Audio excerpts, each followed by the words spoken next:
Bismillahirrahmanirrahim. Saya Siti Aisyah Rashidah binti Geometri 067798. Dalam subjek Nahwu dan Sharaf saya akan saya iaitu Arifah binti Zurdi dan Airah binti Alisai. Okey, untuk hari ini kami akan membentangkan tajuk al-maf'ulu fi. Okey, al-maf'ulu fi ta'rifuhu ismun yudhkaru li bayanin fi'li aw makani. Itu maf'ulun fi ialah isim mansub yang menyatakan tempat atau masa terjadinya sesebuah perbuatan atau pekerjaan. Maf'ulun fi wa huwa al-musamma zarfan. Maf'ulun fi wa yusamma zarfan. Yang maksud maf'ulun fi ni dikenali dengan nama zarf. Okey, ialah isim mansub yang menyatakan tempat atau masa-masa terjadinya sebuah pekerjaan atau perbuatan, atau sebagai jawapan dari pertanyaan bila atau di mana. Disebut zarf zaman apabila berkaitan dengan masa-masa terjadinya perbuatan, dan dinamakan zarf makan bila mana berkaitan dengan lokasi terjadinya perbuatan. Untuk contoh sebagai maf'ulun fi iaitu hadaratul yawm li ziyaratikum. Yang maksud aku datang untuk menziarahimu. Aku datang hari ini untuk menziarahimu. Okey, al-yawm itu sendiri memberi maksud zarf atau maf'ulun. Okey, yang seterusnya adalah al-mawadi'u allati yuhdhafu fiha 'amilul zarf. Itu tempat-tempat yang dihazafkan zarf. Yang pertama adalah idza waqa'a zarfu sifah, iaitu apabila berlakunya kata sifat. Contoh boleh dibaca sendiri. Yang kedua, idza waqa'a halan, apabila berlakunya dalam satu keadaan. Idza waqa'a khabran, apabila berlakunya khabar pada waktu khabar. Idza kana silah, apabila ia adalah sambungan. 5. Ayakuna dzarfu masyghulan an, apabila keadaan disibukkan oleh. Yang keenam adalah apabila keadaan ayakuna qad sami'a bi hadfil 'amil, apabila mendengar tentang hazafnya perbuatan. Okey, saya akan menerangkan yang pertama itu idza waqa'a dzarfu sifah. Contoh yang bagi adalah jalastu bi suhbati 'indak rajulun 'indak. Yang memberi maksud aku duduk dengan seorang sahabat lelaki di sisiku. Okey, maksud di situ adalah ianya mempunyai sifat, dan apabila ia mempunyai sifat maka dihazafkan zarf ke atasnya. Kedua, halal. Wa ra'aitul halal baina as-sahab. Yang ketiga, idza waqa'a khabran nahwu 'alayya 'indaki. Ianya berlaku pada khabar. 'Alayya 'indak. Ianya apabila berlaku seperti ini tidak telah dihazafkan zarf. Untuk yang seterusnya adalah aqsamul maf'ulun fi. Okey, maf'ulun fi dia terbagi kepada dua, iaitu zarf zaman dengan zarf makan.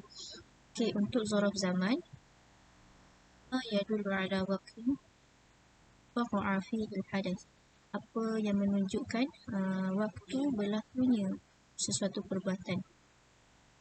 Contoh yang diberi adalah yaum, dah, sa'ah, hina, syahrun, laila, Aisyah, insya, bukratan, sahrun, al-an, abadan, ams, ayyam.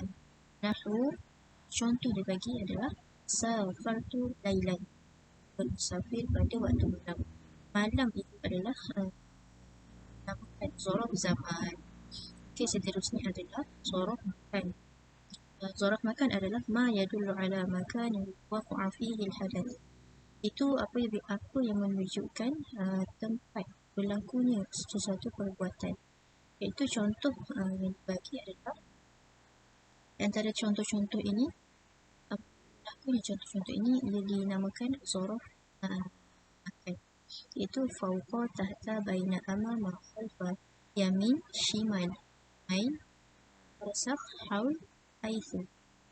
contoh yang bagi waqaftu tahta ilmul ilm. Okey, untuk yang terakhirnya adalah aqsam zaraf zaman. Yang qasimu zaraf zaman ila qismain. Yang pertama adalah zaraf zaman mubham dan zaraf zaman mukhtas atau mahdud. Okey, yang kedua adalah aqsam zaraf makan. Ianya juga terdapat pada bahagian. Iaitu yang pertama adalah zaraf makan mutasarrif dan yang kedua adalah zaraf makan jamid atau ghairu mutasarrif. Ini akan dibentangkan oleh rakan selepas saya nanti. Sekian daripada saya, wallahu a'lam. Assalamualaikum warahmatullahi wabarakatuh. Nama saya Nur Humairah binti Muhammad Sahanizan. Nombor matrik 067403. Okey, baik. Bahagian saya akan menerangkan tentang zaraf mahdud wa zaraf mabhum. Yang mana maksudnya adalah merangkumi keadaan yang khusus dan tidak khusus ataupun yang tidak jelas. Pada poin yang pertama yang menunjukkan salah satu masa, syarat masa yang menunjukkan jumlah masa yang tidak ditentukan, contohnya selama-lamanya, semasa, tempoh masa dan sebagainya. Poin yang kedua adalah menceritakan tentang masa tertentu dan pasti, iaitu ia ada perakhiran dan ada permulaan. Yang mana contohnya ada 1 jam, hari, malam, minggu, bulan, tahun dan sebagainya. Yang ketiga adalah tentang tempat yang tidak ditentukan secara tepat dan bukan khusus, malahan tidak jelas. Contohnya di hadapan, di belakang, kiri, kanan, utara, selatan, timur, barat, atas, bawah. Maksudnya tidak tepat dan tidak disebutkan secara teliti, secara khususnya. Yang terakhir sekali adalah yang diceritakan khusus pada tempatnya, iaitu contoh ada rumah, masjid, pustakaan, dewan. Ini barulah jelas bila kita bina ayat, kita dapat memahaminya dengan lengkap. Bismillahirrahmanirrahim. Assalamualaikum warahmatullahi wabarakatuh. Saya Nur Arifah binti Muhammad Zudi, nombor matrik 067401. InsyaAllah saya akan menyambung pembentangan daripada kumpulan kami, iaitu zaraf mutasarrif wa zaraf ghairu mutasarrif. Baiklah, terdapat 2 jenis zaraf, iaitu zaraf mutasarrif dan zaraf ghairu mutasarrif. Maksud mutasarrif adalah diambil dari perkataan zarfu, iaitu i'rabnya dapat berubah-ubah atau ditasrifkan. Manakala ghairu mutasarrif tidak dapat ditasrifkan, iaitu barisnya atau i'rabnya selamanya akan masuk, iaitu baris atas. Iza kanat al-kalimah taratan ta'ti zarfan wa taratan ta'ti ghairu zarfan fa inna hadza yasmi zarfan mutasarrif. Maksudnya, kalimah zaraf boleh datang dalam 2 keadaan, iaitu boleh jadi zaraf atau boleh diirabkan sebagai bukan zaraf.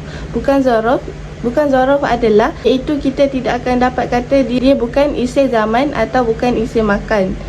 Jadi apabila zaraf itu dapat menjadi zarfan dan bukan zarfan, maka itulah dinamakan sebagai zaraf mutasarrif. Contohnya seperti dalam surah Ibrahim ayat 41.